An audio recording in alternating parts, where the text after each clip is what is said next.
Hello friends, नमस्कार। VK computation classes में आपका हार्दिक स्वागत है।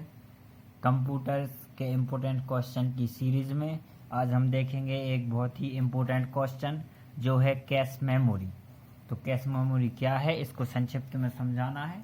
तो डायग्राम के द्वारा और बिल्कुल सिंपल लैंग्वेज में समझेंगे कि कैश मेमोरी होता क्या है। तो देखते हैं कैश मेमोरी क्या कहलाता है। यह एक अत्यंत तेज एवं छोटी मेमोरी है, फास्टेज मेमोरी। इसका कहाँ रहती है, जिसे सीपीयू और मेन मेमोरी के मध्य स्थित किया जाता है।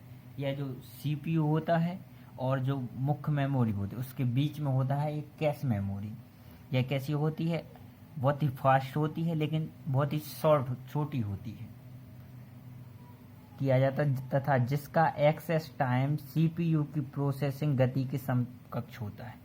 इसको एक्सेस जितने में सीपीयू की प्रोसेसिंग को किया जाता है उतने में इसको भी एक्सेस कर लिया जाता है। इसका प्रयोग मेन मेमोरी एवं सीपीयू की गति के मध्य 1:10 के अनुपात को ओवरकम करने हेतु किया जाता है। यह बैलेंस बना के रखती है मेन मेमोरी और सीपीयू के बीच में। ओके, इसका जो रेशो है ये है 1:10, 1:10। यह स्टैटिक रैम से बनी होती है। स्टैटिक मतलब क्या कहलाता है, स्थायी मेमोरी। तो इससे बनी होती है।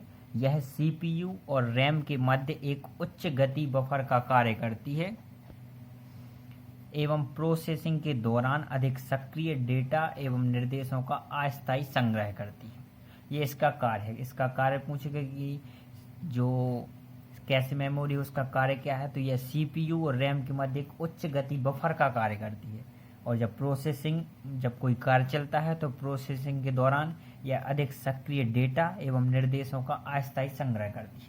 ये आपको डायग्राम बना के आना है जो बहुत ही इम्पोर्टेंट है।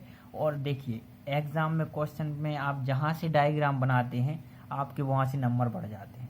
कुछ क्रिएटिव करें जो अलग दूसरे स्टूडेंट से अलग हो। उसके लिए क्या है, अलग अलग डायग्राम बनाएं और रेखा चित्र बनाएं, ये सब चीज़ें की जाती हैं। तो स्टार्ट करते हैं। यह है सिंपल सा डायग्राम जिसके द्वारा हम कैश मेमोरी को अच्छे से समझ सकते हैं। कैश मेमोरी ये प्रोसेसर है और ये मेन मेमोरी है। इसके बीच में कैश मेमोरी है। प्रोसेसर मतलब होता है सीपीयू है और ये मेन मेमोरी है। अभी बताया था कि सीपीयू और मेन मेमोरी के बीच में क्या होता है, कैश मेमोरी होते हैं। इसमें क्या होता है, प्रोसेसर से डेटा को इनपुट किया जाता है, मेन मेमोरी से ये कैश मेमोरी में आएगा, या फिर कैश मेमोरी द्वारा प्रोसेसर और मेन मेमोरी को डेटा दिया जाता है। यहाँ से एड्रेस, यहाँ से प्रोसेसर से डायरेक्ट मेन मेमोरी को जाता है डेटा और मेन मेमोरी से डायरेक्ट प्रोसेसर को आता है। अब देखते हैं कैश मेमोरी में लिखा कैसे जाता है। दो प्रक्रिया हैं जिसमें लिखा जाता है। तो एक एक प्रक्रिया देखते हैं। फर्स्ट प्रक्रिया क्या है, यह अत्यधिक उपयोग में आने वाली प्रक्रिया है।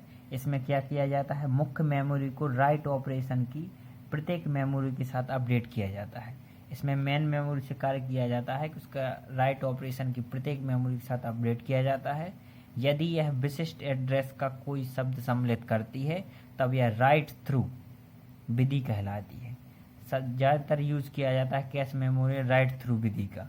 इस विधि का लाभ यह है कि मुख्य मेमोरी हमेशा कैश मेमोरी के समान ही डाटा को सम्मिलित करती है। तो आपको सिर्फ ये याद रखना है कि एक राइट थ्रू मेथड होती है, उसके द्वारा क्या होता है, इसमें मुख्य मेमोरी की जो कैपेसिटी है वही कैपेसिटी कैश मेमोरी की होती है। और दूसरी प्रक्रिया क्या है, यह राइट बैक प्रक्रिया कहलाती है। एक राइट थ्रू है, एक राइट बैक है। इस प्रक्रिया में केवल कैश लोकेशन ही राइट ऑपरेशन के दौरान अपडेट की जाती है। उसके बाद लोकेशन को एक फ्लैग द्वारा चिन्हित कर दिया जाता है। इसमें लोकेशन टाइप होता है बस।